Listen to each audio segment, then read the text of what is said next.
call the meeting to order. We have a full house today. This is awesome. It's because the Only weather's because so the nice. judge behind. Pardon? It's because of the judge. Is that The really? judge, the judge. Oh. I thought you guys were missing me. What the heck? We're gonna let you take pictures today. All right. Okay, so David Childs won't be here today and Leslie won't be here. She's out looking for the coronavirus on a cruise. Okay. Are there any additions or changes to the agenda?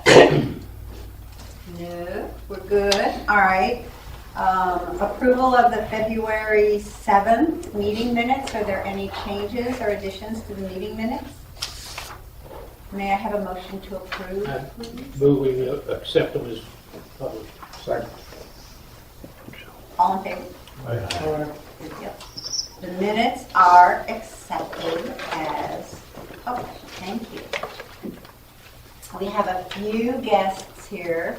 Obviously, we have Judge Mahoney sitting here. Thank you. We have Maxine Klein. Maxine, we haven't seen you in a while. Welcome back. And we have election winner over there, Mr. McGrew. Thank you. Congratulations. Thank you. Appreciate all y'all's support. And how long is it going to take to get all those signs down now? There were a lot, your signs. How long will it take to get them down? Well, I thought I had them all down yesterday afternoon, yesterday evening. I drove to a meeting and seen another one up there. But I think I just about got it. I know, that's always the hard part. But it's not as hard to take them down when you've won. It's hard when you've lost. Now, welcome to Cheryl and Mike. Glad to see you guys here again. Thanks. I thought you were coming to me earlier. No, when I said my name. Oh, Sorry about that. it's all right. Glad to be here. And let's go ahead and get started. Since you're all here to hear Judge Mahoney and not me, Sherry, I'm going to let you introduce him because you know him probably better than me. For a long time, yes. And point of personal privilege, we were talking to Hall. I've known Judge since I moved here in 2002 because he was serving as JP at the time. And Judge has been a person you could always talk to, and I always appreciate that. And not necessarily we always agree, but we could always talk, and that's the greatest part about it. And what I was going to do, that was my quite a personal privilege. I was going to let Larry make the introduction to the judge, and the other introduction you want to make or comments because they work together. But I will say that the judge has been a friend of the village for a long time, and he knows the village. That's the great part too. Well, thank you, Jerry. I first met Darrell when I was elected and served on Corn Court. And we sat next to each other. And we had an interesting situation because Larry, who preceded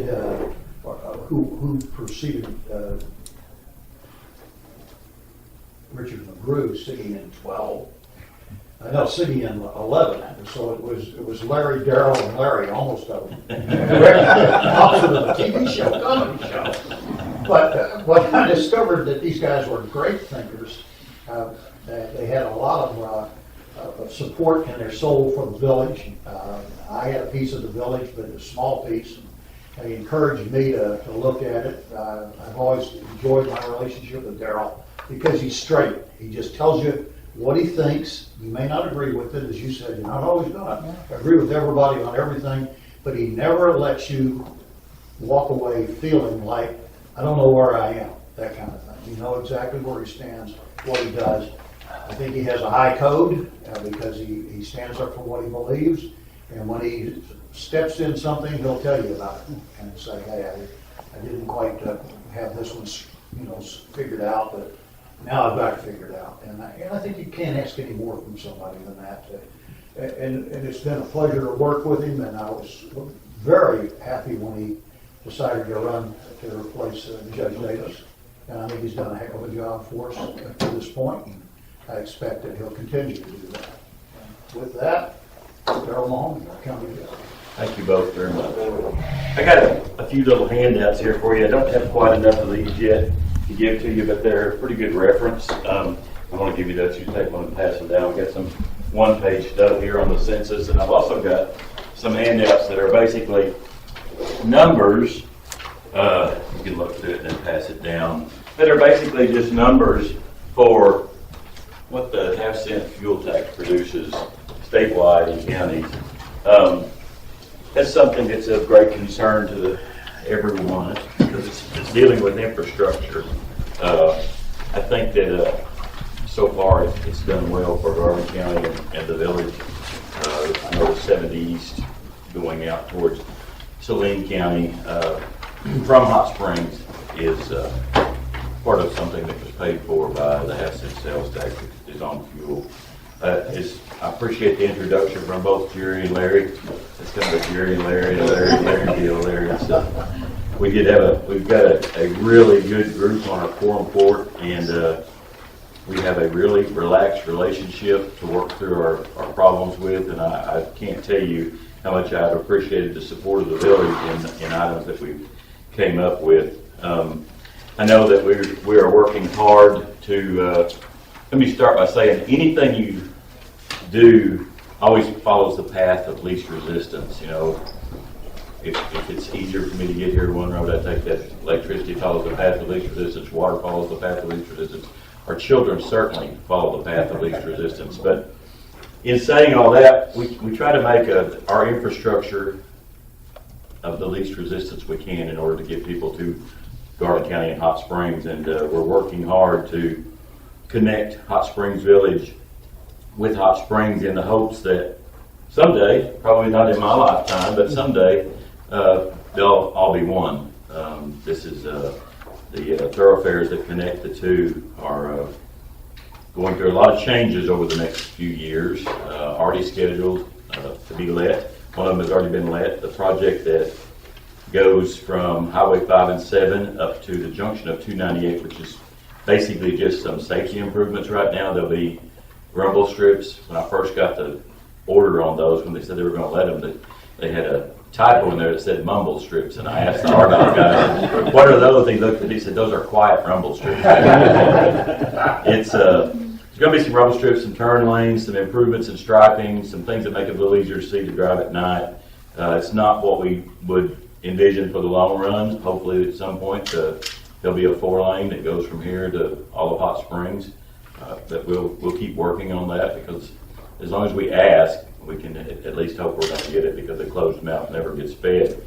We've made some improvements into the back entrance of the village off the Denver Road. I know that you went through some hard times last year struggling with transportation to and from, but we've made some safety improvements there. And sometimes I feel like that we're not getting anything done, but in the big picture, we have about 925 miles of road to maintain. And we only have 109 bridges over 20 feet. I can't tell you how many under 20 feet we have.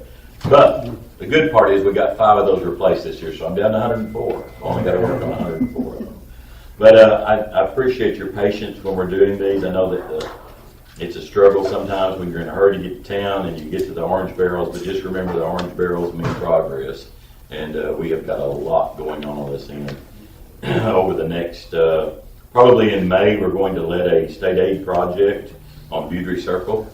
We're redoing all of the drainage up there right now, cleaning ditches, replacing culverts, so we don't do the typical and resurface it and then come back in and cut a hole in it and put a new culvert across it. So we're redoing all the culverts now on Beaudry Circle, and we're going to do a state aid project on it. I hope to get 4.5 to 5 miles of it done this year with the money we have from state aid. We're doing all the culverts ourselves, and then we'll be able to use our state aid money, and the bid will go out in May on that project. It'll be an overlay. We'll do all we can, and then hopefully come back in a year or two and be able to do the rest of it. State aid money that we get is turn back money from the state of Arkansas, and we're allowed to use it on a road that connects 2 state highways. So Beaudry qualifies because it connects 7 in 2 places. So I've got it on the list for improvements. I know the Danville Road improvements, and we've got improvements that are going on right now from, will be coming up for bid this spring, hopefully, maybe summer, from the 5 and 7 junction into Fox Pass. They're going to make that a 3-lane all the way through there with a bike lane on the edge, turn lane in the middle, a lot of safety improvements, a lot of drainage improvements. Going to get a red light hopefully there in front of Mr. Murphy's school and help with some traffic. I don't know exactly what, we're going to have to come up with a little better plan than what they have right now there. And once we get that in place, I think we'll be able to make some changes around there and provide them some areas to relieve traffic congestion in the morning. If any of you travel 70 East going to Benton or Little Rock or that area, McGeorge Construction was awarded the bid on the extension of the Martin Luther King Expressway, and they are well underway. They started on February 24th clearing and grubbing, and it looks like a different world out there. We've been out there on just about twice weekly to check any collateral damage that occurs from the heavy equipment and try to follow up on it so that our neighbors out there don't have trouble going to and from Hot Springs. They've made a big dent in it already with the clearing and grubbing, and I think in about 3 weeks they expect to start blasting. The mountain will receive a 165-foot deep cut. Haskell, that works with McGeorge, told me that at this time he believes that's the deepest cut in the state of Arkansas. It's going to be about 1,200 feet wide at the top, 165 foot deep. That's a pretty big cut and a lot of material to move. But they're the company that did the improvements on 70 East, so they can definitely handle it, and they know how to do it in a timely manner. I guess the safety improvements up here on Highway 7, they should have started March 1st. Cranford Construction was awarded that bid, and I don't know exactly why they haven't started, because they had a scheduled start date of March 1st, and I hope that they get started on it pretty quickly. I know you've noticed some movement of utilities and stuff along the way, and Mr. Murphy's front parking lot is receiving a big cut in it right now, moving a water line across there. So probably the only other project that we've got that will affect travel for people coming from the village to Hot Springs, State of Arkansas is going to do some improvements on bridges on what I grew up as knowing as Strawberry Cutoff. It's actually Highway 121, 290, 289, something. It has a state highway number now because it was transferred from the county to the state in a land road transfer back in the 2000s. So they're going to make some improvements there, and then we're looking to let a bid for improvements of Highway 270 West or Albert Pike from the intersection with Mountain Pine Road out to Fleetwood Drive. That should go out this spring. We're also going to make some improvements to Thornton Ferry Road there at the same time, so we don't have an extended period of construction in that area. We'll try to do it all at one time and make it as palatable for everyone as we can. Like I said, the half-cent sales tax, that book you've got there that you passed down, kind of gives you some idea of what will occur if we don't get that. It's about $1.18 million when it sunsets in 2023, if it's not continued, and that is just almost exactly what our paving budget is in Garland County.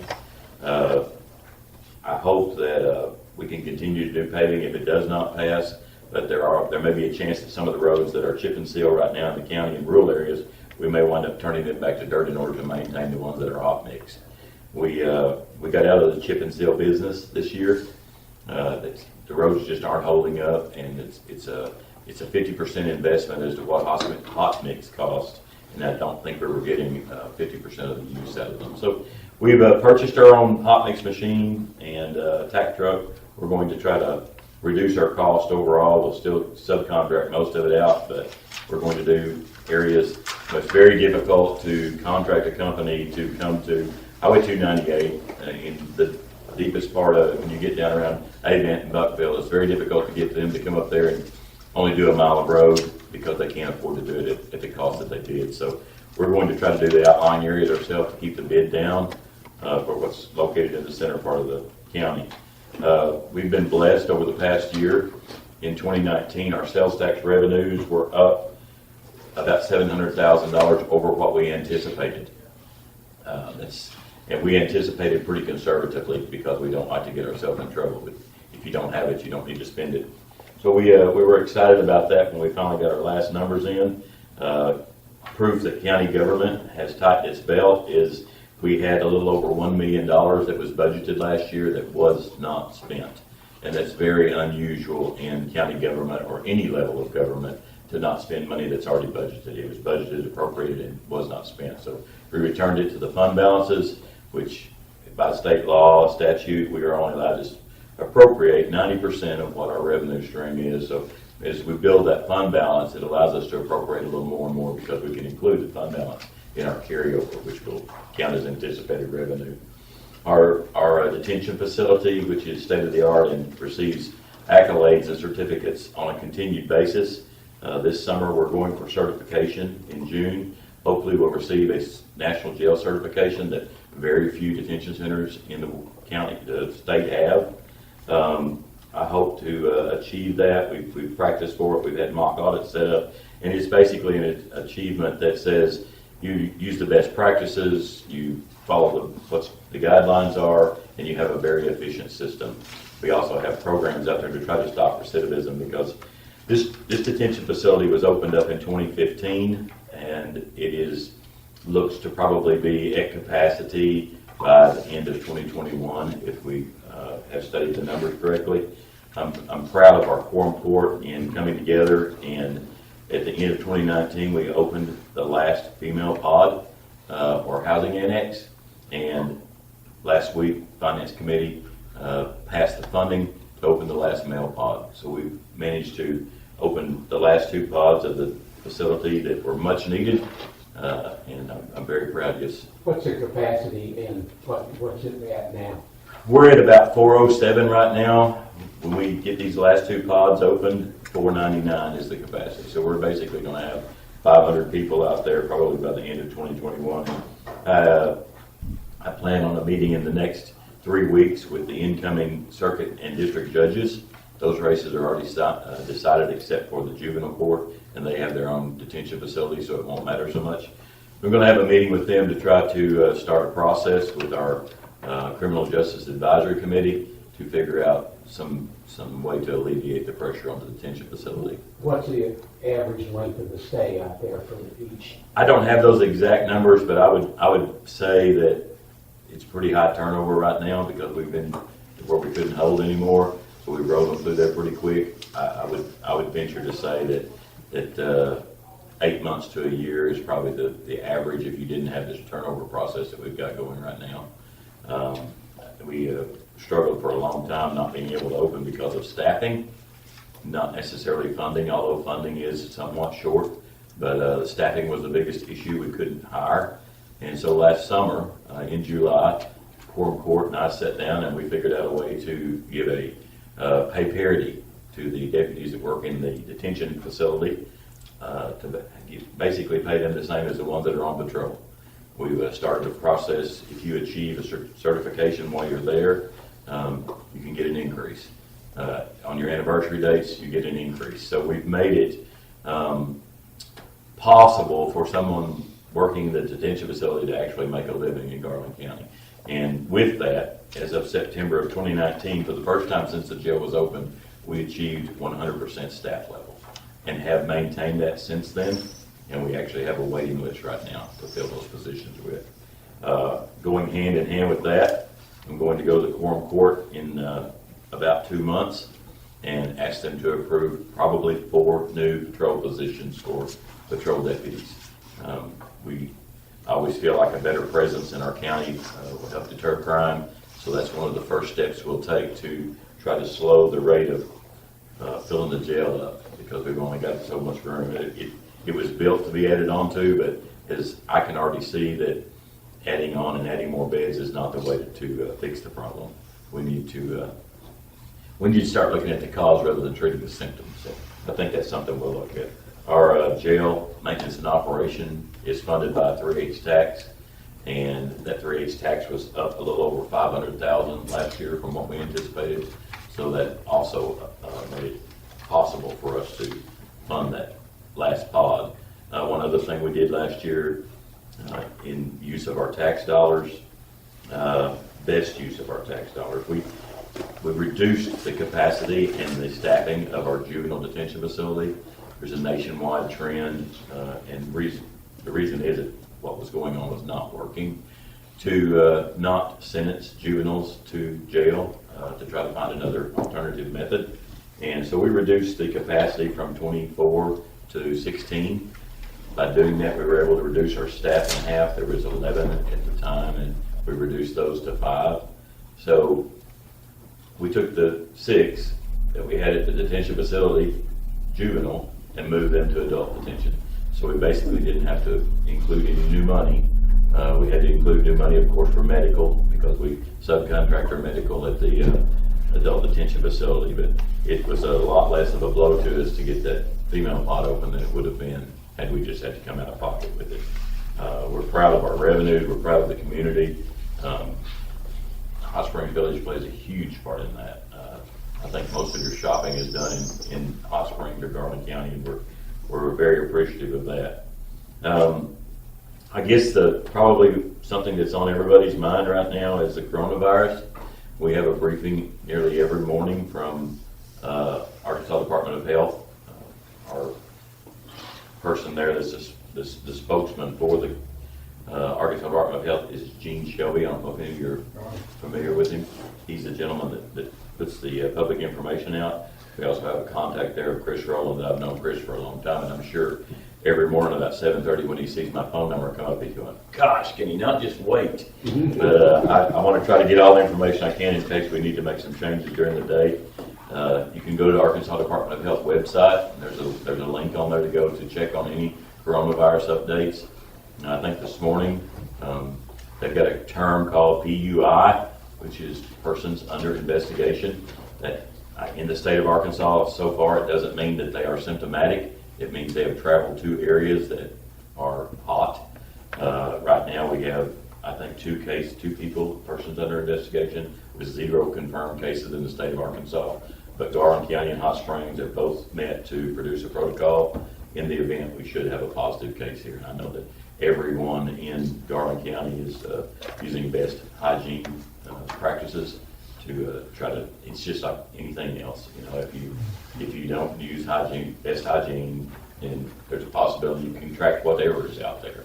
So I think that the media, both social and what we have on TV, is probably fueling that fire a little more than it needs to be fueled, but it is something to be aware of, and I think we're in good shape here right now because everyone is being proactive. A couple of things that we've done the past year. We have completed the exterior renovation of the historic Garland County Courthouse. It's the county seat, and we are very proud of it. It's and it's very difficult to maintain and keep up, but we have worked hard to try to make it look like it did in the day. We went in and replaced all the terracotta around that we could this year. Next year we've got another project coming up that we've asked for a grant for to try to improve the rest of it. We also did pressure wash the entire building, did waterproofing on the whole thing, did tuck pointing, which is basically replacing any mortar that's cracked out, come in and grind it out, and they put new mortar in there. And basically, I know most of you probably know this, but mortar in between bricks is not meant to hold them together, it's meant to hold them apart. So when you have the mortar leaves and the brick sags, and so therefore you have a problem above that. So we're working on that, trying to make sure it maintains its glory for the next generation. We painted all the windows, sealed all the windows, and we've done a lot of interior renovations also on our 4th floor and look to do some in the courtrooms in the coming year. We have to go through the Arkansas Historic Preservation Program because it's a historic building on the historic register, and that is it's kind of like going through the TSA when you fly, when you deal with those folks, and for good reason. But we're pretty proud of it. We've got a lot of things going on there, and it looks good right now. The Arkansas Department of Health is working with our Office of Emergency Management to make sure that we do have a plan in place to deal with any coronavirus outbreak or actually any other communicable disease that comes through our county. Something that is going to be in the coming months, you're probably going to hold your hands over your ears when you see me coming because you know I'm going to say census.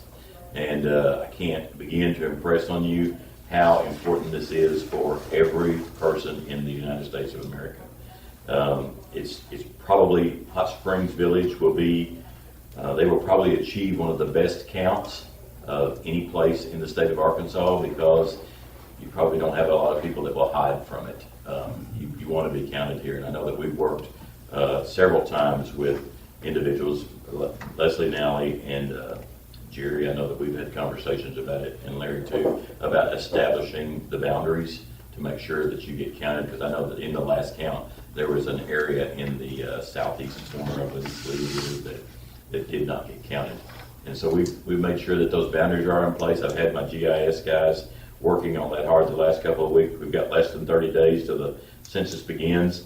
95% of those people counted will receive it in the mail, and the other 5 will probably have somebody come to your door. But in rural Garland County, it's very difficult. And Melissa, your district, and Michael, yours too, it's going to be difficult in some places because people have a fear. They don't want to be counted. I know for sure that I'm going to have 407 people counted in Garland County that probably don't want to be counted because they're in my jail. So there's this information is not shared. It is for the Census Bureau only. It is not used for any other reason. They're not going to give it to ICE. They're not going to give it to the Garland County Sheriff's Office. It's not going to be used for anything but impressing that upon people and getting them to believe a government entity that we're not, hey, we're here to help. It usually doesn't mean they're here to help, but that's all it's for. It's going to depend, our future depends so much on the next 10 years of census count. There's so many things that are shared by per capita. So any population-based funding that we get, even our 911 call center is based on population. They pay our primary service or public service answering point by per capita, and that means that if we show less people, then we will get less funding from the state of Arkansas or the federal government, either one. It also affects your representation at the legislature. If we have less people in certain areas, it can change the boundaries, because the boundaries are going to be redrawn soon, and these numbers are critical to establishing our representation, and we want to keep at least what we have, because we have been so blessed to have the representation from our representatives and our senators in Little Rock. They have worked hard and tirelessly to improve things for Garland County. So the census is going to be a huge aspect of our life over the next 5 months, I would say, and we have to live with it for the next 10 years. So whatever we get, we've got. I would love to see Garland County top 100,000. We were at about 96,000 last count. I would love to see it top 100 this time, and we're going to work really hard to get out in the very, very remote areas of Garland County. But if you have a friend, if you have a neighbor, if you have a relative that lives in a remote area and they have not been counted, or they have a fear of counting, explain to them what the real deal is. And our library is going to have facilities open. They'll help you fill out an online census, so they can go there and receive help if you don't know what to do. Otherwise, fill it out to the best of your ability and send it back. And if there's somebody that needs help, we will have plenty of sources for help. If you know anybody that needs a part-time job, census is still hiring. It's about $17 an hour, and they need help trying to go online, trying to make phone calls. There's a lot of ways you can take the census this time, and we're proud of that. I hope we get a good count, and I'm going to depend on you guys for helping doing that. I'll do all I can, but I can only reach so many people, and the networking is what makes things like this happen. So we're going to work to try to improve that. The other thing that I have, and I'm mentioning this because this is a retirement community, and I know that there's a lot of veterans that live in Hot Springs Village. But our Veterans Affairs guy in Garland County is Stanley B. And I can't tell you how much I think of that man. He takes a lot of time, personal time, to try to take care of our veterans, and they are so important to us. Most of them have given the biggest part of their life to making sure we can maintain our freedoms that we have. Some of his numbers from 2019 were he visited with 2,731 clients, either by phone or in person, and he filed 211 new claims for benefits for veterans last year alone. And that's just one guy doing all that. So you have to imagine the amount of time he spent trying to do that. And he is a humble, fella, and he tries to provide all he can for the veterans. He's also a part of another group that actually tries to provide some housing for them. They go around and find old dilapidated homes that are up for sale and try to work. Maybe a guy will donate a house or a lady will donate a house to them. They go in and renovate it and make it a home for veterans, homeless veterans or veterans that just are coming out of the service. So I appreciate your patience with me this morning. I probably talked a lot longer than I needed to, but there's a lot going on and we are proud of it all. A couple of small pieces to add to that you may utilize, you probably utilize your own here, but we are trying to step up our marine patrol in Garland County on Lake Hamilton.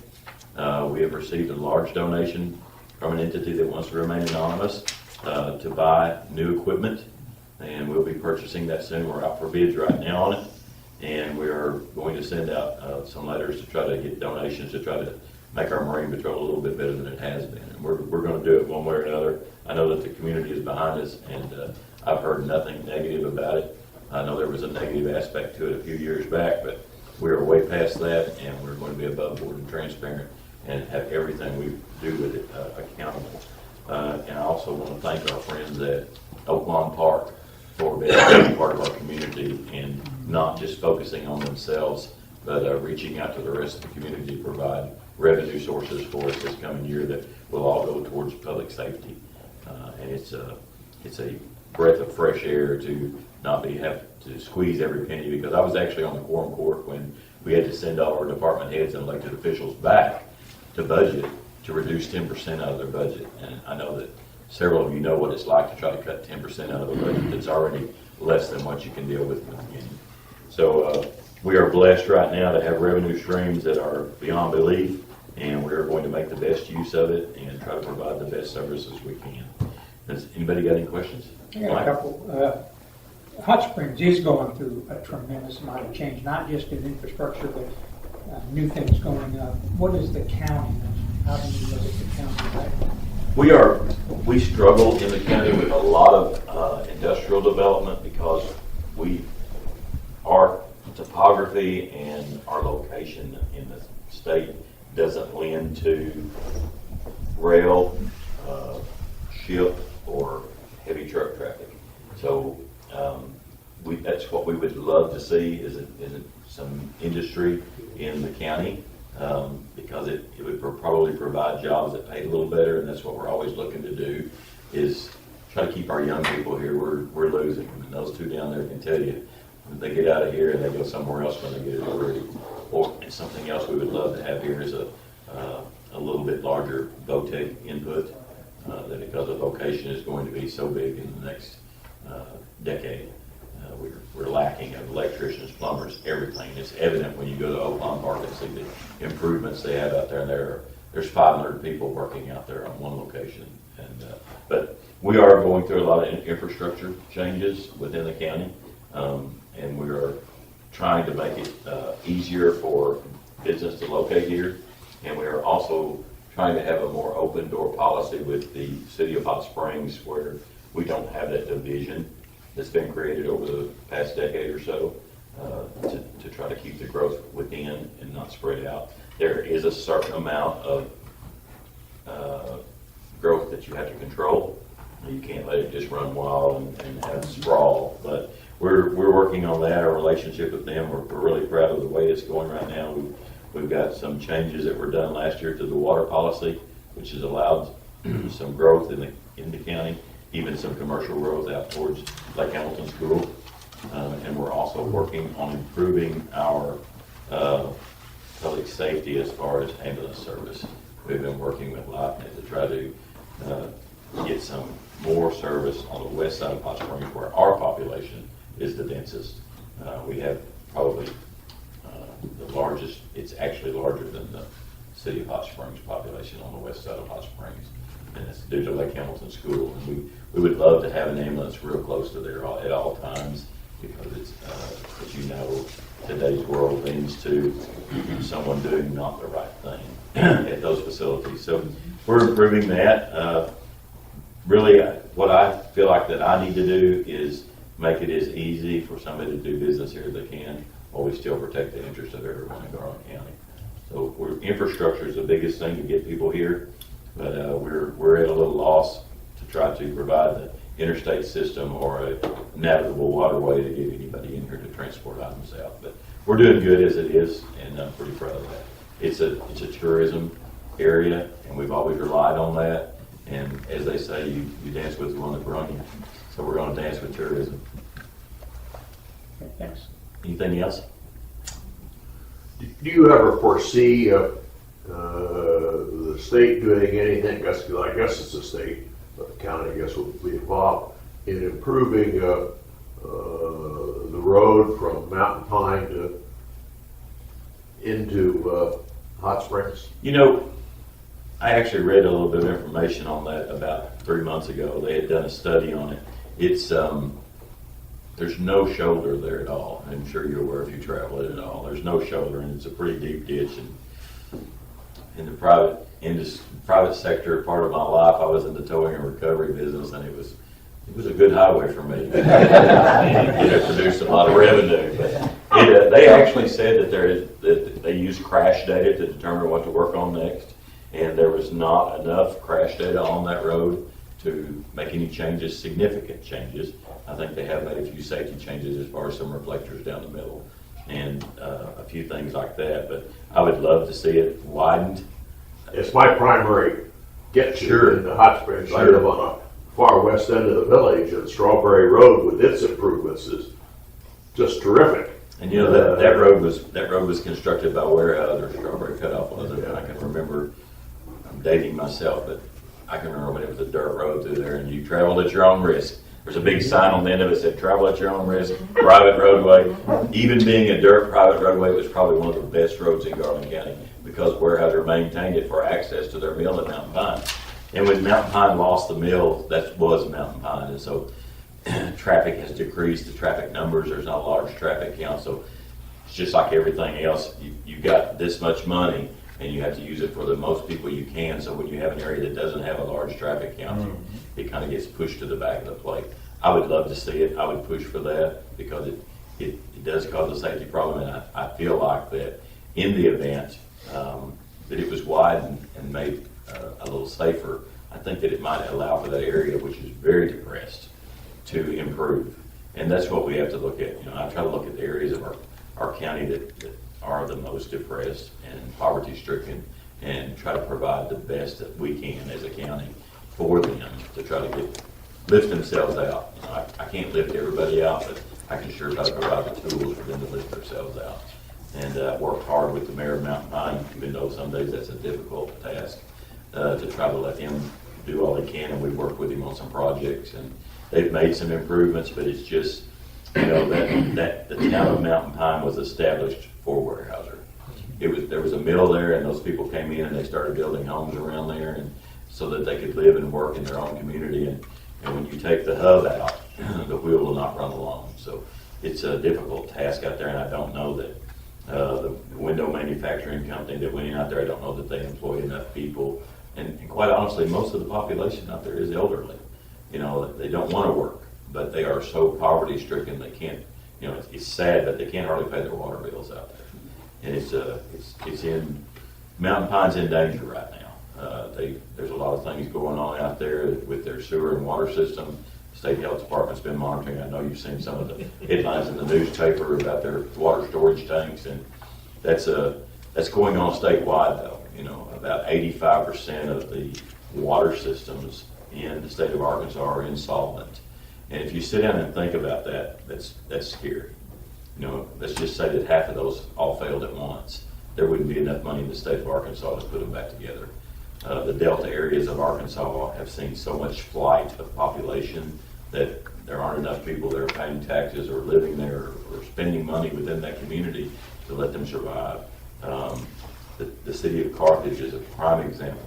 I believe that they've been bringing water in by tanker for almost 8 months now, I believe it is. Yep. And they're attempting to drill a well to provide enough water for the residents of Carthage.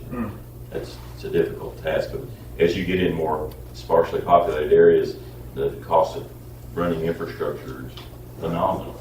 And it's going to be something that the state of Arkansas and the Department of Health and Natural Resources Commission are going to have to tackle at some point.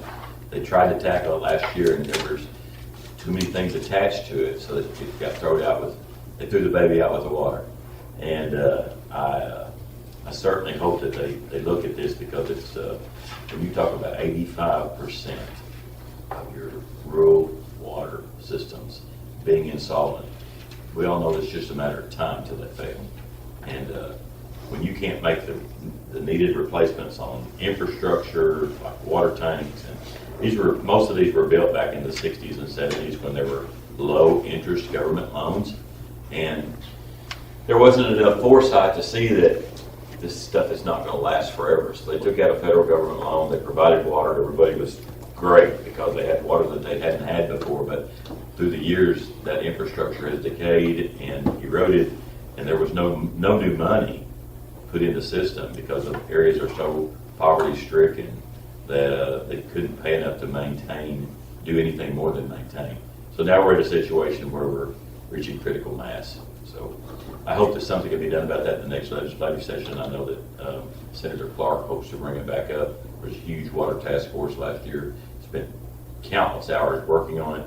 Thought they had it all pulled together, and at the last minute, like I say, it all went out the window. So hopefully we'll be able to address that. I kind of got out in the weeds there with that, but I like the weeds. Any other questions? Yes. Do you think groundbreaking ceremony, have you found a place for that? The what now? The groundbreaking ceremony. I'm glad you asked that. We're going to do it in the most dangerous spot that you could possibly do it. RDOT recommendation. I begged them not to do it there, and they want to do it anyway. But as you are coming east on the Martin Luther King Expressway now, when you exit to go west on Grand, there's a loop there. Right at the end of that loop, that's where the highway is going to take off and go straight. Just behind that barrier wall, I've got a dozer and a dump truck out there today carrying sand up there to prepare up the place. But they say they're going to have highway police there to reduce the traffic flow, and everybody's going to park on the side of the road. I will get more information to you as I get it. It's on March the 19th at 11 a.m. The young lady that's handling that, I've been in contact with her every day. I made suggestions of other locations, but it's already written down that it's going to be there, so you can't change that with the state of Arkansas. But it is a dangerous location. I would feel much better if they would just stop the traffic flow on that ramp and let us have the groundbreaking ceremony and then open it back up. It's not going to hurt anybody to go down a half a mile and turn around and come back. So we'll see if we can accomplish that. I do have some control that I could use if I had to shut that off, because I think it'd be much safer. I've seen a lot of accidents there. But yeah, that's where we're going to have it. And I encourage all of you to attend. This is a big connection point for Hot Springs Village and Hot Springs. It's going to provide a much better route for public safety, and it's going to make it so much easier. Once again, the path of least resistance. I just wanted, on your VSO, Veteran Service Officer, do you plan on hiring another one? When he asks for it, we'll see if we can get funding. That's always a problem, and it's kind of funded by the state and us. So Stanley loves it, and he doesn't want any help right now because he may be a little bit OCD about things, and he always feels like that anybody he asks to do something doesn't do it the way he wants to. He is fantastic, and if he asks for help, I'll do whatever I can to get him some help. Sorry I talked so long. It was excellent. Thank you so much. You're very welcome. Thank you for having me. Maxine has a question. Hey, Maxine. We have a need here in the village for things like heavy equipment, vehicles, hot mix, asphalt. Hot Springs has the same need. Have we already joined forces? When we make an order, it's a bigger order, so that the unit cost of whatever it is we're ordering comes down? Have we merged? Okay, so I don't think that you can enjoy some of the same privileges that we do as far as buying equipment. Being a taxing entity as we are, we buy on state contract. Basically, it's a statewide contract that they put together for the best possible pricing. I still follow up with putting out for bid myself, even though the state contract said it's the best possible price, because sometimes it's not the best possible price. So, and sometimes we have specific needs. I know last year we saved about $100,000 at our landfill on one piece of equipment because the state contract had one number, and we changed a couple things on it to meet our needs, and we're able to save about $100,000. So the answer to your question is, part of it can't be done. However, buying power when it comes to other things, we've tried to work with the City of Hot Springs to do that on several things. We're looking at doing it on our asphalt bid right now, both asphalt in place and asphalt we purchase loose for patching and for doing our own hot mix. We're looking at trying to combine the bid on that. The worst thing about that is in Garland County, we only have one source. And hot mix is something that has to be delivered to the spreader at 450 degrees. So it's not feasible to go to Little Rock to purchase it, and that's the next place to get any hot mix. So we're kind of limited as to what we can do, but we try to share all we can. And I've worked with Leslie Nally several times to try to provide her what we could of what we can get. But being a taxing entity, we do have some privileges there, and the private community can't enjoy. Any other questions? Bill, thank you so much. We really Yes, ma'am. appreciate Thank it. you. Do you have any questions you want to ask of this crew? I just would hope that each of you would remember for the next 5 or 6 months to tell everybody about the census and make sure they understand that we're not trying to track you down. Because quite honestly, the minority groups need to be counted more than anybody. And we'll have several minority groups that either are not registered citizens or are just hiding for one reason or another, mainly just out of fear. We want them to know that this has nothing to do with that, and they'll trust Jerry to tell them if they're a friend of his, or they won't trust me to tell them. So it's like I say, the network will be the key to making a good count here, and I'm already ahead. I've got 407 that I'm running. Well, you know, we have Jim Zahn and Kurt Malone that are part of our census subcommittee. Absolutely. So it's a good count. And I think that they will probably, like I say, I think that the village will have probably one of the best counts in the state of Arkansas because of people here are not afraid to be counted. You have a great group of people here, and you have a controlled environment somewhat. And we do not. Some areas I don't feel like we have any control at all. But we're going to get there. We're going to have a good count. We're going to be happy with it when we get done. My Justice of the Peace from District 3, Esther Dixon, is heading up the Complete Count Committee for Garland County and Hot Springs. And she has been a gold mine of information for us. And she works tirelessly to make sure that everybody is going to be counted. And she's working great with the minorities. I'm working with Mountain Pine to try to make sure they get a good count out there because it's going to be critical to their funding in the future. I think the other thing that you referenced earlier that we need to be very much supportive of in the next 8 months is the half-cent sales tax. I know we need it. You referred to that, but that's going to continue to be an issue, and we need to, I think here in the village, need to do everything we can to try to get a strong positive vote. Well, you can see what it provides for every county in the state of Arkansas is provided in that booklet, and I'll leave those here for you to share. I wish I had more where I could give everyone one, but it is somewhat scary to think of that money going away. And I guess, you know, before we had it, I know everybody feels like the roads are worse now than they've ever been, but there's so much more traffic and we have so much more to maintain, but this will certainly help. And roads like 70 East, that was such an improvement for Garland County and the village, and anybody that travels to and from Little Rock or Benton, that was such a, I lived on Westinghouse Drive, which is just on the east side of Hot Springs when I grew up. And I remember when part of that road was gravel going through there. And when they bought the right-of-way for that roadway, they had enough foresight. They actually bought the right-of-way for what it has now, so there was no new right-of-way purchase. But it was still a sizable cost to do that job, and it was well worth it. And I'm super proud of it. It's made the trip a lot better. And it's also increased some revenue for the state police because I know they've written it quite a bit.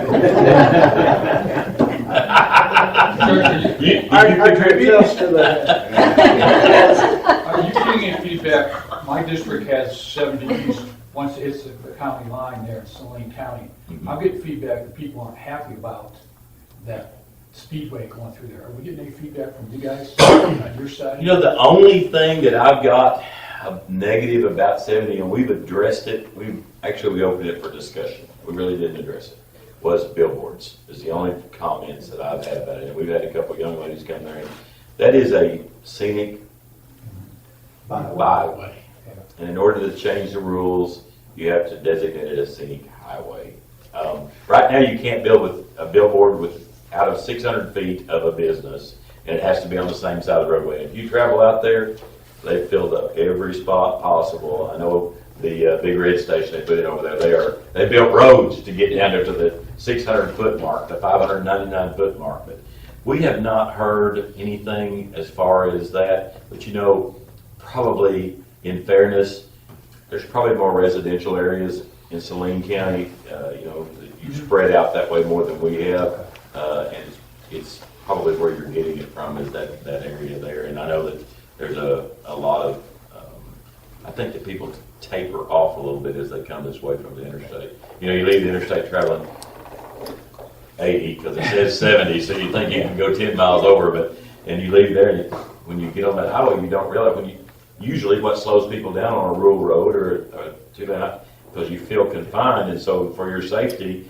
your mind automatically makes you slow down a little bit. You're not confined anymore, so you just can travel. It feels like the same speed, and I think that's what gets a lot of people. And I think that as it goes on, it will probably get a little bit better because people will start getting enough tickets that they know that there's going to be a presence, and I think that'll fix it on its own. Good deal. Well, thank you so very much. We appreciate you taking the time. Yes, ma'am. I was Please glad come to be back here.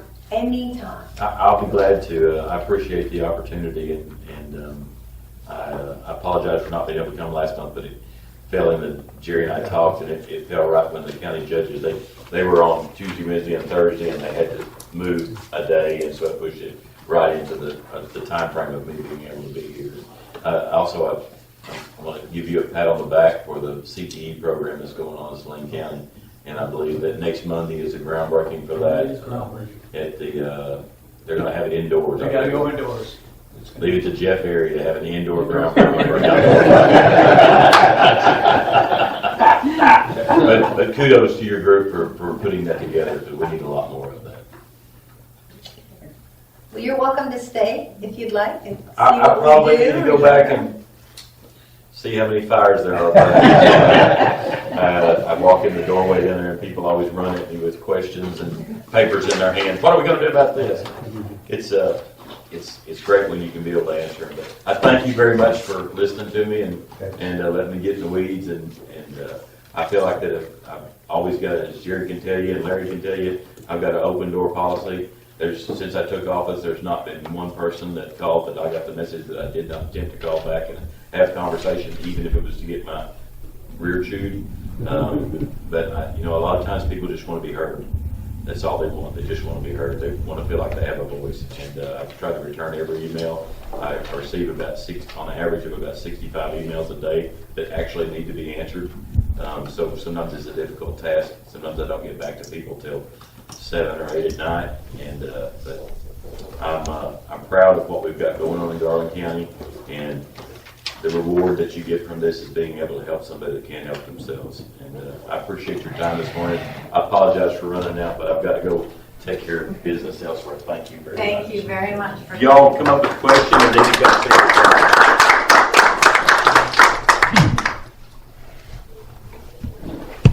Thank you, Jerry, for making this happen, and Larry, thank you so much.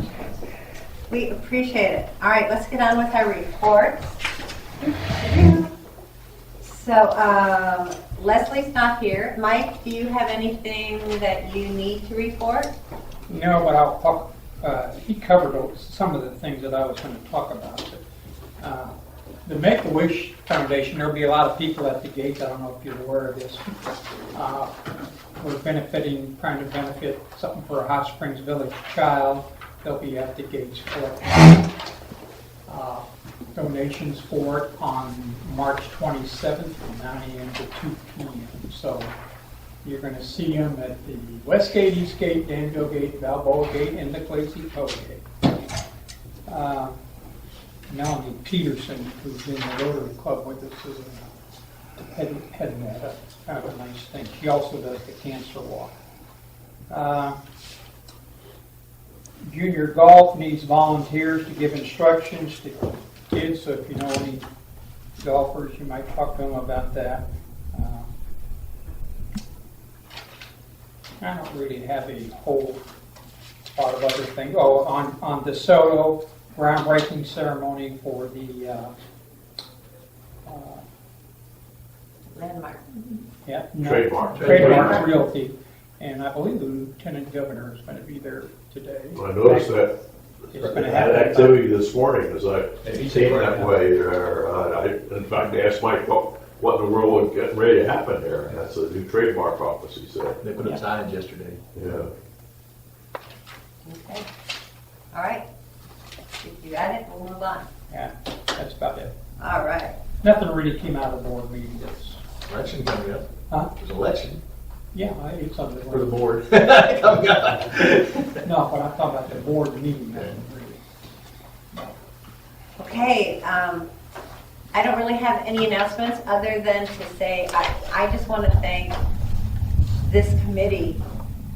Everybody on this committee is engaged, and I think that's pretty awesome. Everybody's contributing in some way, shape, or form instead of just coming to the meetings and listening and whatever. You've all gotten involved, and I think that's really important in the success of a good committee. Yes. Let me say one other thing. Mr. McGrew was elected to District 22, and he sworn in sometime in the next The 17th. 17th. Yeah. Party. And I just want to say that also that Bill Sample did a lot of work for him, and Bill Sample has done a lot of work for Hot Springs Village. And it is a wealth. I have a lot of respect for Mr. Samples, and I think we got a good person for District 22. So, Good deal. Okay. Do you have anything to report on the broadband, like our survey? No, nothing really new to report. I've been doing some more sorting. Keith and I we're gonna meet after the meeting and talk a little bit about that. I have been reached out from the computer club, and they'd like to take our data and plot it for us on a map. I've got to get we don't want them to do that. I have to get approval from the POA because Leslie told me it was specifically this confidential information of the POA. So I need to get approval for that. But they're willing to take the data and plot it for us on a map. Awesome. If we can release it to them. Excellent, excellent. All right, broadband. Jerry, Eric, do you have anything to add to your written report? Yes, correction, should be decrease rather than increase on the turnout on the election. That's my problem there. We had a decrease from 2016. It's the first sentence in that. And the other thing I had noted is that the next meeting is an election for officers of this community. Yes. Okay. Okay, nothing else. All right. David Whitlow? David's not here. What else do we have? Kurt, do you have anything? Nope, you're good. Other than what Keith has already reported. All right. Keith, you gave us a very complete report. Do you have anything to add to Just it? to highlight, as the judge was saying, we're going indoors on Monday for the CTE. They just want to get that done and move it. We got the governor coming to speak, so that's kind of working in that there. The Saline County Court will be here on Monday, March 16th, meeting in this room. We'll have our normal or our monthly court meeting here. To be very honest with you, it's a very light agenda, so there's nothing controversial. You know, there shouldn't be anybody throwing shoes or anything like that, so it won't be like a POA board meeting. So, okay, but you're all welcome to come, sit and listen. We need to talk about who wants to do what, as far as you have about 15 minutes that the POA has that give kind of a spiel about, because some of these folks, this is the only time they've been here, what, 3 years ago maybe, Jim? So they come here once every 3 years, and they just don't know, what we do out here and some of the stuff that's going on. I sure, and we had a very routine agenda that year too, and it was the longest meeting in the history. Oh, Mike was there, you remember that. man. But I would like to just highlight the Metro Plan, just so people understand what folks up in Little Rock and Central Arkansas and Saline County for Metro Plan are getting away from wanting to put their money on roads. They want to put it on multi-use paths and bike trails and everything like that. Because what we've been finding out is it sucks up so much money to do a road. And I use an example, Alcoa Road in Benton. How much money that the Metro Plan committed to that. And they don't, as you start taking these big projects, everybody else doesn't get all these projects. So the decision was made after going around seeing what some of these other communities have as far as bike paths and everything else. Start taking the money and start building alternative to multi-use paths. So that's going to be interesting because that's, they put in the report $55 million worth of kind of bike paths out there over the next 10 years. So I don't know what Hot Springs will do. I know they, the MPO in Hot Springs will work with the Southwest Trail coming back up there.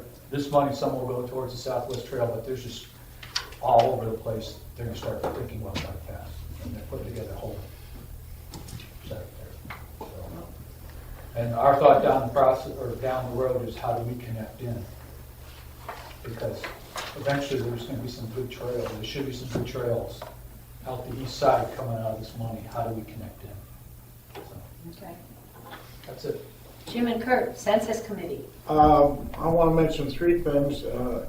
Any day now, you should be receiving an information mailing about the census, from the census, talking about the primary ways and how you can complete the census online, by telephone, by mail, and as a last resort, the old historic census taker knocking at your door.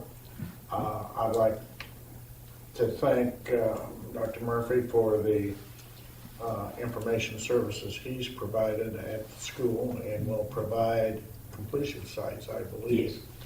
As we will here in the village. I'm going to ask Kurt to talk a little bit about what we worked out with the technology club, the old computer club, to help us with that.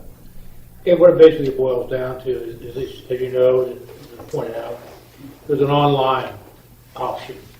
And what the computer club, they have computers, and what they're working, and the POA has agreed to provide them with rooms at the Coronado Center. And it'll be maybe twice a month or maybe more, depending on the flow of people coming through. How long they're open, there'll be sessions there where people come in and again receive assistance to fill, to complete the census there online. And again, point out, people ask about security. Those computers the computer club will have at that session will be programmed and set up to where whatever's entered into it, as soon as you turn the computer off or you switch over to another use, it wipes it clean. So therefore, no data will be stored at any time for any length of time, period. And that's what they've agreed to, and that's what they said they will do. So again, the dates are going to be set up, and it'll be announced, and it'll be through their help that we'll be able to do this. And how are they going to announce this or promote it so that the village knows it's available? Will the POA? The POA, we're going to use POA be on the internet. It'll be however we can do it. And that's another thing the computer club will assist us with also, because they'll announce it through their members. It'll be announced through them and working. Yes. The other piece of that is that people can use the computers in the library at any time. but we're talking about when people who feel they need assistance with it can get that assistance will be somewhat limited on. Excellent. What do we do about our shut-ins? I'm not sure what population you're dealing with. They will be able to complete those same 3 ways. I mean, if they get mail, Well, if they have what a I'm telephone, if they have a computer and they're functional, you don't have to go anywhere to complete the census. Yeah. I understand that, but I mean, As far as getting assistance? Meals on Wheels delivers to people who really can't get out in a lot of cases. What do we do about, I guess I'm just thinking, do we really count everybody that we can? Yeah. Well, people who can't get out still get mail, still have access to telephones, still have access to a computer.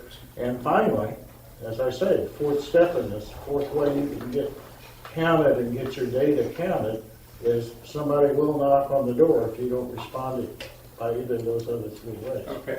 Well, I think along that point, and to help you, is there, it might well be about at the time that the mailing comes out, if there could be an article in the Voice or something which would indicate the help's available within the village. Well, we're going to be, I mean, our subcommittee is going to be going out and talking to the Lions Club and all the various clubs and making contact with them. Yeah, This service is going to be offered at that time also to those organizations. And they're going to be requested, those organizations are going to be requested to make it part of their agenda to bring this up in their meetings. So, we plan on using a lot of resources that we can. The Village Voice, the radio stations, we have public service in the PSAs that we'll be using time, that we'll be using. So the various means of communication are going to be used. Judge Airy has done on our behalf a Take 5. We hope to do another one a little later in the process. And so there's a lot going on. I would encourage, it was the third point I wanted to make here, was about the Speakers Bureau, which so far has been me. And we have a very nice little short audio-visual, which didn't work the first time I used it, but that's another subject. They seldom do, it seems like. But we're available to service clubs or any kind of gathering that might benefit from wanting to know more about the history and the process of the census. And the other thing that I want to mention, which is adjunct to this report, but it's really what the census is about, as far as I'm concerned, for the people of the village. There is an article in the Democrat Gazette this morning on page 1A, front page, about a movement that is getting started to change how legislative districts and congressional districts in Arkansas are formatted. That will come after the census is completed between 2020 and the elections of 2022. The state will be redistricted at both the state and federal level. Right now, at the federal level, the congressional districts are set by an election board that is the governor, the attorney general, and the secretary of state is SHA. There is a movement going on to petition to change the Constitution to do that by an independent districting process commission. The legislative districts are set by the legislature, and they too would be formed by the independent commission. not to get into pro and con argument about that, but that is a process that we need to watch closely and participate in. I would like to suggest that down the road in a month or two, and this is a little further, we have a speaker here about what's going on with that. I am from a state that is redistricted by an independent commission, and I got to admit to prejudice, I'm very much in favor of it. Well, that's the way the trend's going. For instance, Michigan just passed the constitutional amendment last year. Do we have the same thing? It takes away a lot of, I won't use the buzzword, but it takes away a lot of funny looking districts. Yes. That's my report. Good deal. Thank you. And David Childs does our speakers. He gets our speakers for us. I'll talk to So David. I'll reach out to him and you reach out to him, please. That'd be great. Okay, so Jerry, you had, and David Childs isn't here, and he has nothing new to report for the Benton GAC and the Hot Springs Downtown Association. Larry, do you have anything that you would like to share? Actually, the judge's report and what Jerry's report covered, I have nothing really to eclipse that. However, I have a couple of comments, and that is that we are very concerned about the census in Garland County and what it will do, making every effort we can to make sure everybody gets counted. When the census gentleman came before us to encourage us to get behind the census and drive it, one of the things that occurred to me, and this was spurred by an article I had read, and it's on a national level more so than on a state or local level, is the temptation to overcount by states and cities who have had exodus of monumental proportions recently. Over the last several years, people have been leaving some of the bigger cities in the country. They're not going to just gently go into the dark of the night. And you have to remember that it's not just money we're talking about. You're talking about representation in the House on a federal level. And this census is going to have a big impact across the nation, I think. So it's even more important for us to get a better count than what we have had in the past. And from the standpoint of being sure to count everybody. I'm not saying cheat. I'm just saying be sure to count everybody, that kind of thing. The other thing that the judge touched on is the money situation that drives everything. And I know we had quite a bit of concern about the fact that we were going to have to expand the jail out to full 8 pods. There was no choice about it. And that'll take us to our maximum number. And before we really start looking at doing anything about building out there, expanding the jail, we really have to talk to the courts about maybe there's new ways to handle some of this stuff that we don't have to necessarily lock people up for a long time. One of my main concerns is that it cost us roughly $60 a day to maintain somebody in the jail. The state's talking about increasing what they pay by $2. You know, $2 maybe buys a lunch, and that's about it. But That's 60 a person. it's $60 a person to maintain. We get about $30 from the state right now. If they increase it by $2, we go to $32. That's a long way away from 60. And so, one of the things we've talked about is that there are a lot of smaller communities with jails that if they meet certain criteria, perhaps we can select prisoners off to them. They would like to have that income, and for them, their cost of operation may not be as high as ours, $60 a person per day. Okay. So, it's just two of the points that you begin to see the complexities of this and how all of those fingers reach out, and when you spend the money once, it's gone. So everything else suffers, and it's the age-old deal. Thank you. Larry, one of the things that the judge might not, I didn't want to call him on it, but he referred to us as the retirement community. Yeah. And I think the village is much more than a retirement community, and you might share with him the numbers of kids that make up these two school systems. In other words, it's not just the dollars that impact Hot Spring, the Jessieville and Fountain Lake, it's also the kids Exactly. that come from the village. I would agree. And so, I didn't think it was appropriate to say something there, but I say something to you that you may need to accept this as a challenge to try to work on to help you see that there's more Hot Spring Well, Village. in my efforts to try to get him to understand why we would like to see him hold a quorum court meeting out here, which he is still, as I was telling Jerry earlier today, he's still against. He doesn't want to ask or to require all the JPs to make the distance out here to come to a meeting. Larry, feed them. Feed them. Well, I mentioned that. I said, they're willing to feed you. Give them a meal. Here's where I would like to ask you guys. He's been here, he's talked, so go home, pick up the phone and call his office and say, I really enjoyed your speech, your presentation. How about coming out here and having a meeting? Help me out here, guys. I mean, because he still has this thing about, he doesn't really want to do it because he doesn't want to impose on all the members. And I understand that.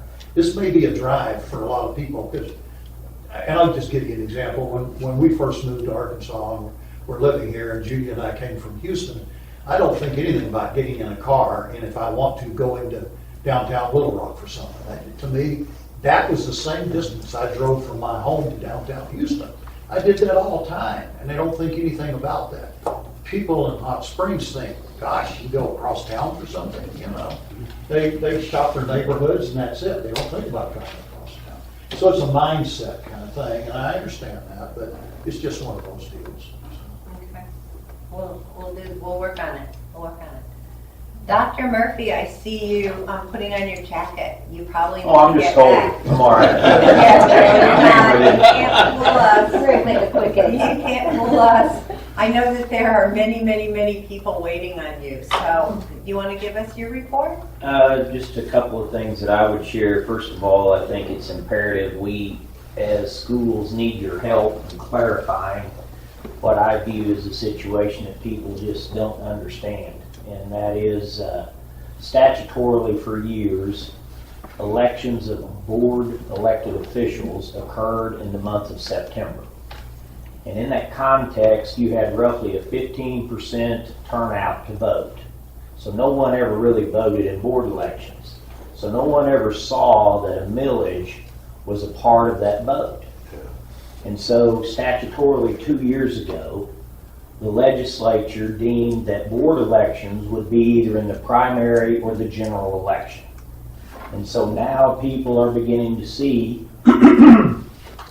millage rates placed in a Super Tuesday. And they don't understand why it's there, because we're all from different states, and in most states you never see a millage or a tax referendum unless it's a what?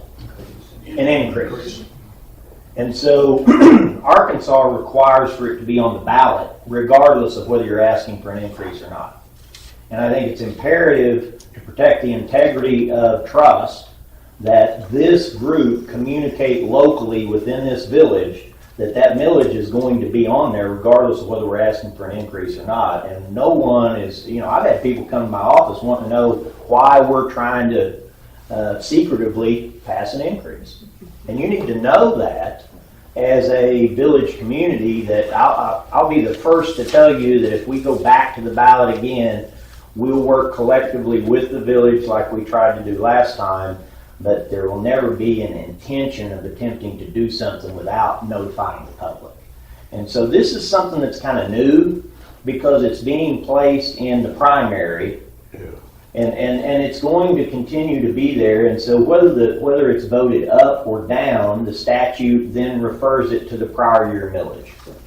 So whether it passes or it doesn't pass, it remains the same, unless you're asking for an increase. And so that's the simplicity of why that's on there. And if you really read in your ballot all the way to the very bottom, it'll say that in the last sentence, but most people don't take the time to read the full element of that ballot. So just be mindful of that. The state legislature chose to put it in the primary or the general. Each local entity chooses either the primary or the general. The unfortunate thing is we both had board candidates that were running unopposed, and they were not placed on the ballot. And you had, what, 40-some% vote against keeping the millage the same. Right. And that was. Out of the sheer As I looked at fear. results Right. across the state, that was pretty typical. Yeah, Yeah. it was There's a lot of unfortunate, them that got Pines voted didn't down. pass. Right. Yeah. And both of yours did. But the point is it's going, unless they're asking for an increase, it's just gonna It reference stays back the to the same. prior year. So it's gonna remain the same, but it kind of gives you that element of public sentiment where people are in general with taxation, but yet where people are in general with level of services. And so antiquating those two, just be mindful of that. Roughly as we are embracing growth, as the county is kind of increasing as it relates to sales tax, public schools are funded based on property tax. And so you look historically over the last 5 years in assessment, it's reset and it's grown less than 4% through a 5-year window. And so revenue in a general sense remains to be relatively flat. We're going to continue to embrace the issues that we are facing at the district because you saw the water line expansion. We are getting an engineering survey as the judge echoed, trying to work with the school to keep traffic off the highway. I think with the expressway it gives another option, but we'll still have a lot of traffic in front of the school. But we are creating a new entrance to the south of the administration building, and we're going to do that out of district dollars, and we're anticipating to move roughly 45,000 cubic yards of fill to extend parking and have a new roadway coming into the campus so we can stack all those cars and get them off the road because we have either face and drive or this new point of entrance, because when they're pulling in currently they're getting stacked out on the highway. And so we're attempting to address that with no new funding as it relates to this process, and our board is committed to that. But as we continue to move forward, if we experience student growth, inevitably it's either going to be altering services or looking at a millage increase. And so in that context, we want to remain transparent. And I really don't want public trust eroded because of a statute that was created, and it's nothing that anyone can control when the millage is placed on the ballot. Just be mindful of that. Can I ask a question? Sure. Could, Mike Hood has completed our document that shows all the various offices and what they do here in the state, county, local. Do we want to add maybe something at the very end of that about the millage on the ballots so that people know? Could we do it? Can you get it down to 1 or 2 sentences? You could make the statement that the millage rate will annually be placed on the primary or the general ballot from this point forward based on statute requirements. I mean, that's 2 Can you sentences. say whether or not you're asking? Whether you're asking or not, it's going to be on the ballot. It's required to be on the ballot. But I think you need to add whether or not you're asking for a change. That's the key. If I knew a legislator, I'd probably talk to that legislator, get that legislation dropped. Something new. Yes, Okay, a new legislator, something Yes, new to do. if I knew a new Well, legislator.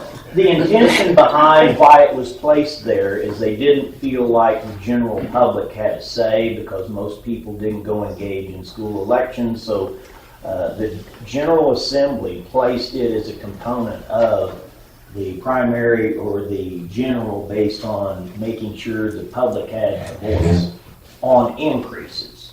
Well, I mean, I understand if you're doing an increase, but if there's no increase, then we shouldn't be looking at it. Right, and that's voting calendar on there. Yeah, I think that would be a Put the very voting calendar on there and put what's voted on those dates, and you can put this in that. Right? I mean, you could say, generally we have elections on these dates, and these are the things that are generally on those dates. Then maybe you could put that as part of that voting calendar. And I do believe that we could run a proposal in the context it would require statutory change to remove it unless there's an increase. That would be more favorable to the village because the village is, everybody moved here from somewhere for the most part, and most states do not require you to have that on the ballot unless you're asking for an increase. Right. And so that's what creates that dynamic is the uncertainty from state to state where people have moved from. And that's exactly why we created this document in the first place, because the structure is different than a lot of people are familiar with too. So to add that would possibly make it. We can talk about that when we get down to A question. all business. I was just gonna ask a question of Mike before. Sure. I just recently received an update from the school system, Mike. Is that a new publication? That's the district newsletter. We're doing that, trying to do that 3 to 4 times annually, and just kind of giving a snapshot of programming, because we felt like in the village we were not getting, we were not engaging the village with social media. So this is really it's an old school approach to engaging a tax base. Well, I liked it, and I thought it did a good job, and I just want to compliment you on it. But I didn't know if it was something that I just recently started receiving, or whether this was... Yeah, we had one. Our first publication was roughly November. Kind of this one came February. We're intending to do one near the end of the year. It's just kind of highlighting programs and things that are occurring in the school setting, and of course giving some ownership so that the village can have a little ownership in our schools in that regard, because we're a little different than the Jessieville district in the context we've mentioned. 500 plus students coming out of the village. Fountain Lake has only roughly 260, so we have a large tax base that they're not engaged daily in our schools in Fountain Lake, and so I need some measure to kind of tell them what their tax dollars are doing in the public school. So that's a different type of vehicle we're using there. Well, I liked it. Good move. Well, thank you. The other thing that I would highlight that you may not be aware of, we've committed to hiring a mental health counselor in the aspect of how we're serving children. You kind of heard those statistics on the jail side of things. It's obvious with children coming to us with adverse childhood experiences, roughly 4 to 5 in 10 have significant trauma in their life. A punitive measure of ISS or a suspension is no longer adversely affecting the behavior of that child. And so we're having to do wraparound services, rethink how we design behavior management in the school setting. And so we've had to hire a clinician to deal with the diversity of the experiences that children are experiencing in our school. And so we've made that commitment and restructured the roles of our counselors, taking all the testing and that kind of stuff off of them and putting them in a position to counsel, and then have this wraparound service of counseling to try to change the outcome as far as where kids end up at the end of the day. Just wanted you to be aware of that, and we should have that fully functional next year, but we got that person hired on, and they're coming to work with us next week, and so we'll get our program built out this year and then deliver a full level of services going into next year. Of course, still partnering with The Point, Life Strategies. We have external counselors that come into our schools that serve our children. We're both writing a grant for trying to get a position on campus, a minimum of 12 hours a week, so we can have a full level of health services to reduce absenteeism for both staff and students. And we're looking at a partnership with Health Star and our local clinic there in Fountain Lake. I don't know what they're writing within their grant, but we'll see kind of how that plays out. But we're very committed to looking at the whole child, because what's walking through the door needs a lot more attention than just the 3 R's, because we're not getting to the 3 R's based on their conditions. And so that's a few highlights from my perspective. I'll let Melissa fill in. We work closely together on a lot of different topics, but I'll let you kind of take over. And echoing a lot of what Dr. Murphy said, we are working with, when we applied for our school-based health center last year, we worked with CHI. So we are going to try to partner with them again if they are interested in taking that on. Hopefully we can both get one of those. We'll see. Word we get is you have to apply 5 years before they consider you, but we'll see. Right. We're going to put in for that. I'm happy to say our sickness seems to, I hope I'm not speaking too soon, but seems to have abated among our students and our staff. We're seeing just normal now. We were hit fairly heavily with the flu at one point there. We did not have to close. We didn't reach that level. We didn't have to close, but we were doing some preventative measures way ahead of time, trying to stay ahead of it, and I think there's only so much you can do. We did send out a publication yesterday to our elementary parents and did post it on our social media and our website on what we are doing about the coronavirus and some guidelines that the Department of Health put out just to educate our people, our parents, and our community to know that we are aware and are taking some steps on that. And hopefully to help calm some of the fears from that. Jessieville will be scheduling some dates for people who maybe don't have internet access or need help with the census to come as well. I had some East students produce a census video that we have shared with Esther Dixon, and that is on the Garland County Census website. We plan to post it on ours, send it out, some about the things, how the census can affect us as a school and the things that if we don't get everybody counted and we lose funding, what services our students are going to lose. So we were pleased with that, but we'll do some more publishing of all of those dates and those things once we get those set for sure. And then along with echoing about the millage and it being on the ballot, I would also like to remind, as either one of us has to seek a millage in the future, that part of the reason that we have to seek that not only is growth, but is there are mandates that are being funded or that we are being mandated to implement, such as raising teacher salaries and things like that there's no extra money. We're being told we have to do that and not giving any additional money. And so we are having to manage, and we've done some of that through attrition. Maybe we didn't fill a position when they retired or left, and so we're closing positions. We're trying to be as resourceful as we can with what we have, but I think that's important that our voters also realize that if we do have to seek a millage in the future, it may not be because of growth, but it may be because of mandates that we've been handed that we haven't been handed additional money to meet. I think something we've got to keep a very close eye on is, and I understand the legislature's position and how they tighten the reins on Medicaid and the eligibility therein, but that burden shift has now been placed on us to have to hire an additional employee at the tune of $55,000, $60,000 a year with no new money going with it, right. Based on the shortfall of Medicaid funding, the number of children are not being seen. Right. So. And that's just kind of that shifting of burden. The issue didn't go away. Right. And I think it will eliminate some Medicaid fraud. I applaud the intention behind it, but the unintended consequences of shifting the burden to the public school with no funding following it. Fun. Thank you both so much. And Dr. Murphy, if you have to scoot out of here. Oh, I'm all right. Get to old business, and I sent all of you a copy of Mike Hood's project. You did a great job. Thank you so much. And A lot of help from Jerry and Pete. thank you guys. So did anyone see anything in there that needs changing, updating, whatever, that jumps out at you at this point?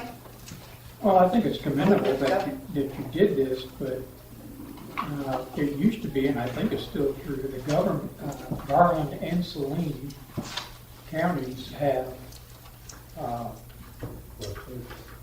Website?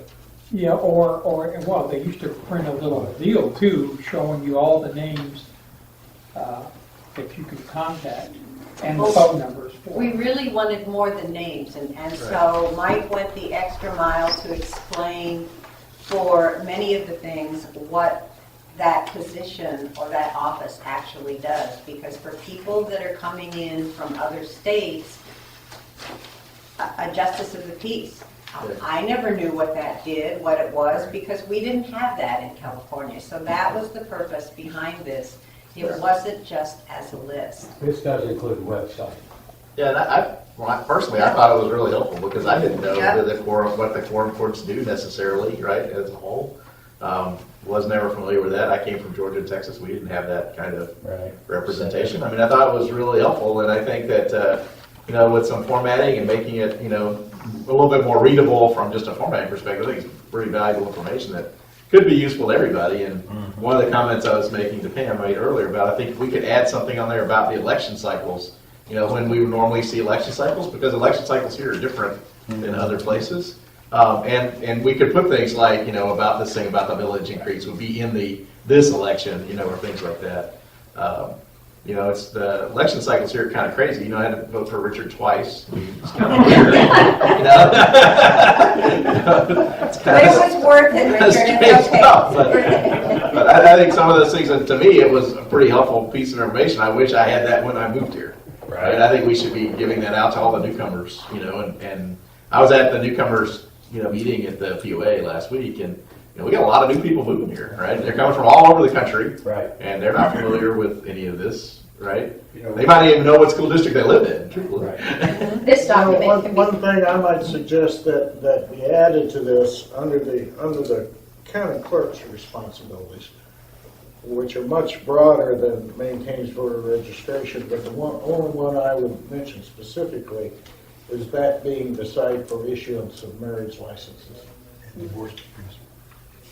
Marriage and divorce. Now, divorce decrees come through the circuit court. Oh, Yeah. Decrees. But that might- that's a bit of Would confusion. you repeat because that, it's just- would you repeat that, please?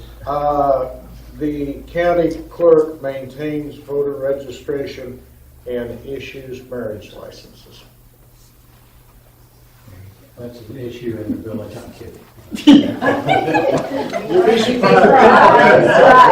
You'd be surprised. Yep. My reaction, my thought was the same, like. Might be their second or third or fourth marriage. Yeah. I could just. Or shacking up. There you So go. one question, how do people moving here know this is on the GAC website? Well, Because the, most of them don't even know what the GAC is. I think the point that is to find other ways to get this out there too, like in the newcomers packet, possibly on Explore the Village somewhere, if we could get the POA to, put this up there. So as many resources as we can Honestly, gather out to. honestly, some of it's plagiarized from the phone book. Yeah. Well, and that's fine. And People don't get phone books. I don't even have a phone Village book. Lions. Yeah. In the website, I mean. just- Right. Yeah. But it took somebody to put it all together in a way that Yeah. somebody could consume it. Yeah. I think the layout is important. Like Welcome to Arkansas could be, Yeah, a we'll part work on here, that right? part, yeah. And I think it's important that it be dated. Because the fact that it needs to be changed regularly. Okay, So the date that is prepared needs to be on it. But I think this is, now get the layout and perhaps an introductory couple of sentences, like maybe the Welcome to Arkansas, and a little, here's a roster of the. It would be helpful if I got these comments in writing. email, Yeah. yeah. Well, I'll reach out again after the meeting today and ask everyone to send their comments. That So would be should really helpful. we maybe have it in the realtor's packet when people are closing? Because not everybody, I've never yet made it to the newcomers. Not everybody goes to that. Yeah. So Yeah. how else do we get this out? Everybody has to go through closing when they buy a house. Well, this is something we could have the title companies provide, because the Yeah. title companies are the ones that do that. Yeah. Hand it out. to people. Yeah, you can do that too. Yeah, we could have it anywhere that we want to have it. Yep, okay, good brainstorming. Once it's finished, I would love to use it with our seniors in our civics class. Yeah. Oh, okay. Exactly. Yeah. See, Mike, it was not a waste of time. Maybe I need to write a book. There you go. Make some money. Would it be appropriate to add something in about, I know I asked my wife the other day, when do we have to pay property taxes? Or rendering of property taxes. Rendering, Because if something you're moving like here that. from out of state- Calling in your personal property. Yeah. Assessment process. Assessment, yeah. Because people moving here don't know that you have to actually call that in. I still don't know that. Yeah, I'm sitting here going, oh, what? We do have a county assessor list. Yeah. Maybe we just put a little thing there about what that means, you know, why you would interact with them, why you would interact with the county assessor. See, it's way more complicated than you Comments think. in You writing, don't live please. here. Comments in writing.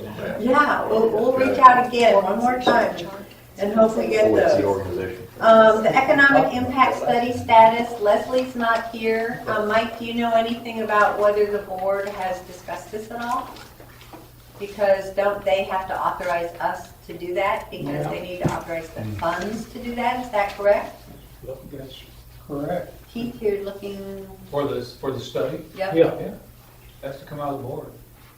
Okay. All right, we'll find out what's going on there. And the Saline Forum Court, we already talked about that.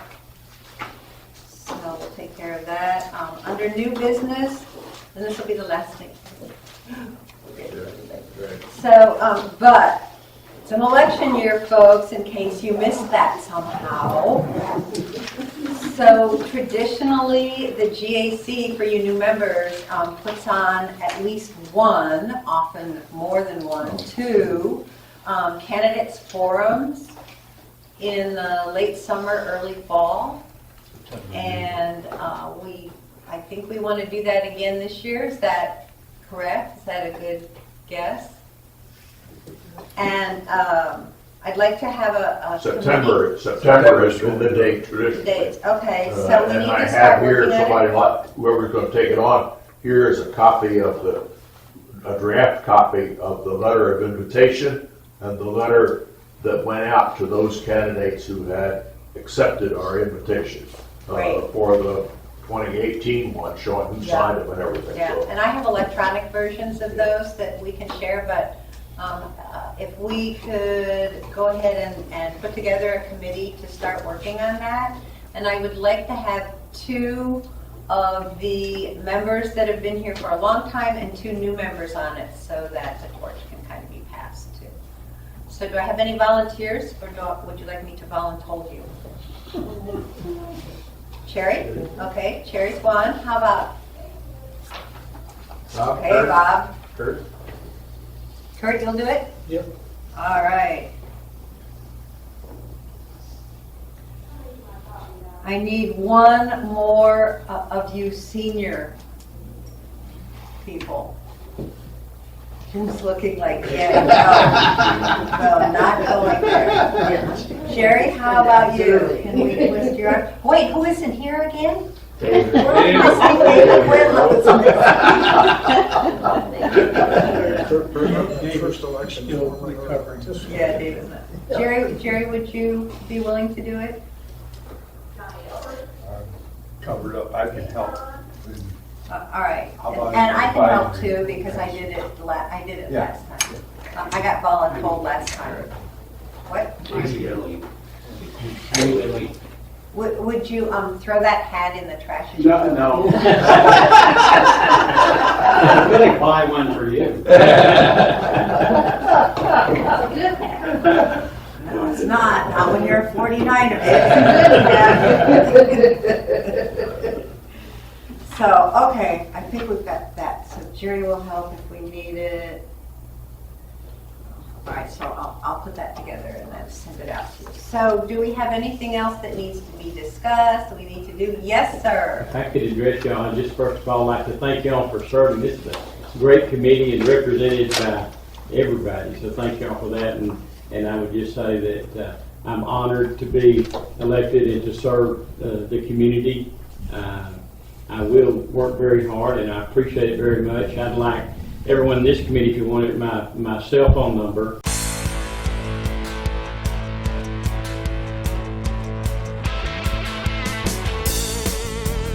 As old as you feel and as young as you wish you were. 80-30, 520-80-30. But anything I can help with, they're supposed to swear me in the 17th, and I look forward to getting started. Of course, session I think starts in April, but I'm very honored to be voted to support y'all, and anything I can do to help, I would love to. Excellent. Please feel free to come to our meetings anytime, all the time, whatever works for you. I know you'll be busy. But congratulations again. Thank you. Richard, you've already surpassed your predecessors at 10. Oh. 4 years. All right, excellent. Yes, Is anybody still working on the creation of a medical directory? Yes. Sherry's working on that. Yes. Here. How to keep it accurate, how to keep it updated, would be your biggest. Right now, the plan is to update it yearly, once a year. Have to quicker than that. it has to be realistic, and we know it can't, we know it probably changes weekly, monthly, but we can't do that. Well, it's 6 The months. website. Half year. Okay. Hey, So Maxine would if- like to help, join your committee. Exactly. There you go, Maxine. You've just been voluntold. She can form, It's a she can form a committee. subcommittee. She can form a subcommittee. I'm a utility player. Maybe she'd like to be a utility player on your subcommittee. All right, if we don't have anything else, adjourn. Make a motion. Make the motion, please. Thank you. Second. Done. Good job, everybody.